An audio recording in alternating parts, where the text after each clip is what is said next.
안녕하세요. 2차 어때 백팀장입니다.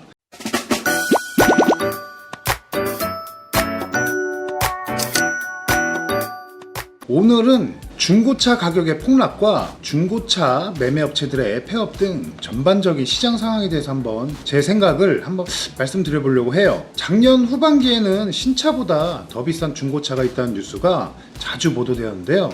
요즘 뉴스를 보면 중고차 가격이 많이 떨어졌다는 내용이 좀 많이 보도되고 있습니다. 연말에는 중고차 가격이 하향 조정을 받는 시기죠. 자동차 시장에는 연식을 기준으로 가격을 차등하는 관행이 있습니다. 해가 바뀌면서 가격이 조정되고 보통 신차 구입 시 대체 중고차가 많이 시장에 들어오는데 연말에는 한 해를 마감하는 기간이기 때문에 새로 자동차를 구입하려는 마음이 다소 낮아지는 시기이기도 합니다. 그래서 신차 구입률도 다소 떨어져 신차 메이커들은 강력한 프로모션을 시행하기도 하죠. 코로나 영향으로 대중교통의 이용이 기피가 되고 또한 반도체 물량 부족으로 신차 출고가 늦어져 신차급 중고차 또는 저렴한 중고차로 눈을 돌리는 소비자분들도 크게 증가하기 시작했습니다.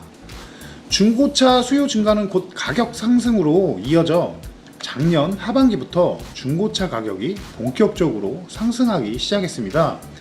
중고차 가격이 시장 상황에 따라 오르고 내리는 것은 참 자연스러운 현상인데요. 중고차 시장 사람들은 그에 적응하여 매입 가격을 조절하거나 수익에 대한 눈높이를 맞춰 나갑니다.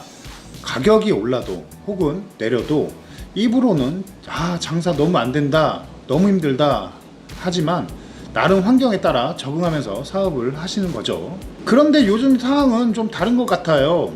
중고차 시장 사람들이 환경 변화에 따라 적절히 대응해야 하는데 그런 대응을 제대로 하지 못하고 있는 겁니다. 어떤 이유가 있는지 한번 제 생각과 제가 느낀 점 한번 말씀드리려고 합니다. 첫 번째로는 중고차 재고 금융의 중단이 가장 큰 이유입니다. 일반 소비자분들께는 별 관심 없는 화제예요.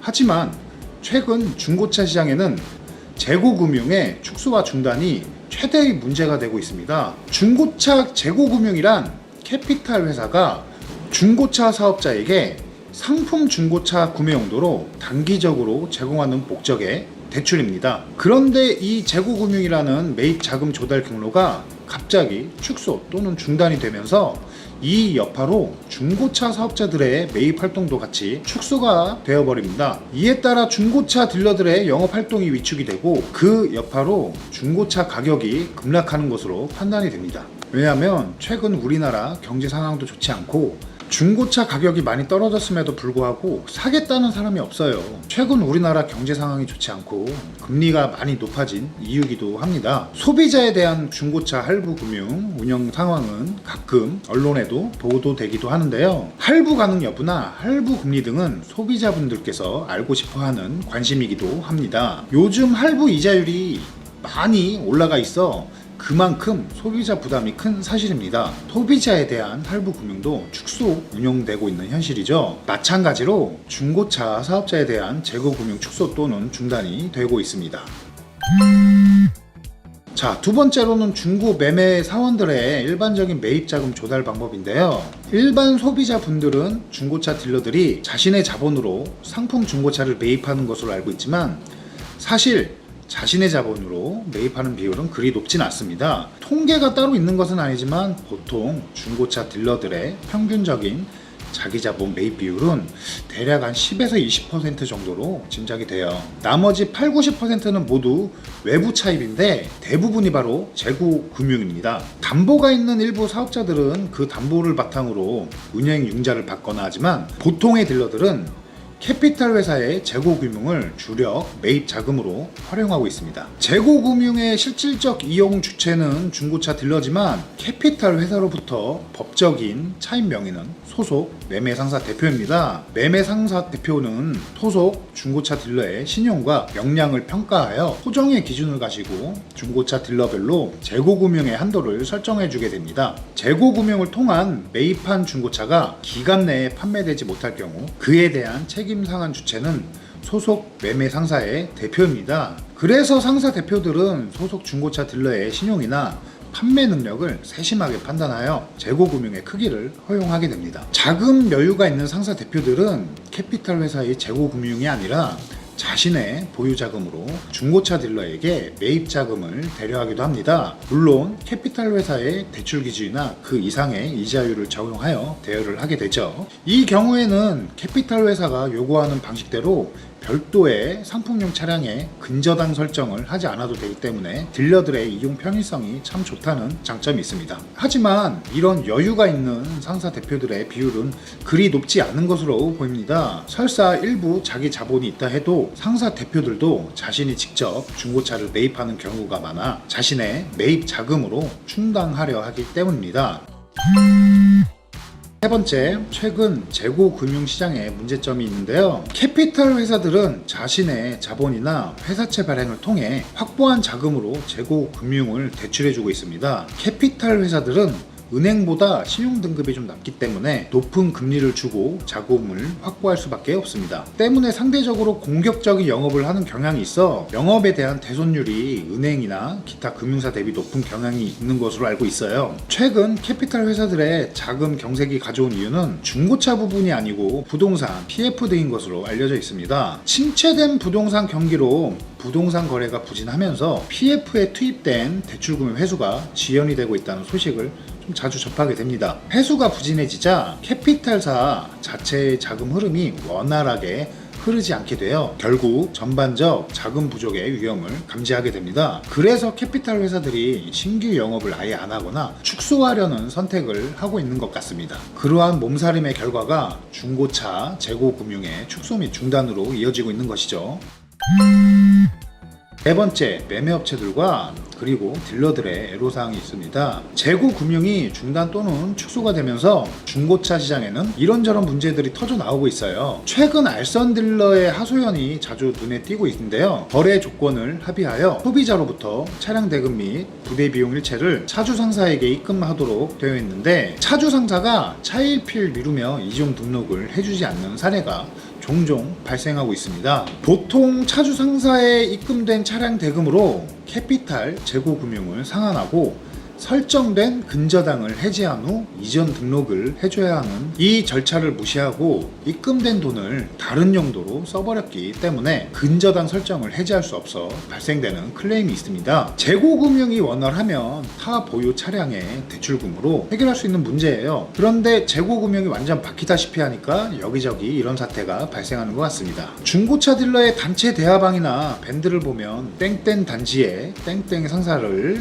콕 집어 거래 유의 업체로 낙인을 찍는 사례가 드물지 않게 나타나고 있습니다. 이렇게 한 번에 터뜨리고 잠수 타는 매매 상사도 있어 거래함에 있어서는 중고차 딜러분들도 조심해야 되겠죠. 소비자분들은 알 수 있는 방법이 없어서 알선 딜러 역할 또한 상당히 커질 것입니다. 그래서 알선 판매하는 차량은 상사가 어디인지 안전한지 꼭 짚고 넘어가야 할 부분인 것 같습니다. 캐피탈 회사마다 재고 금융의 중단이나 축소의 형태도 가지각색이에요. 소비자들도 잘 알고 계시는 메이저 캐피탈 업체의 경우 LTV 비율이 한 40% 선에서 운영한다고 합니다. 예를 들어 한 1,000만 원에 매입해온 중고 차량은 한 400만 원만 대출이 가능하다고 하고 결국 개인 딜러의 자본 600만 원이 없으면 사실상 매입이 불가능하다는 의미예요. 또 다른 메이저 캐피탈 업체의 경우는 매매업체당 하루에 한 대만 대출을 해준다는 그런 방침을 전해왔다고 합니다. 재고금융을 중단했다는 소리가 듣기 싫어서 마지못해 대출을 하는 신용만 하는 것이죠. 물론 재고금융 대출을 완전히 중단한 캐피탈 회사들도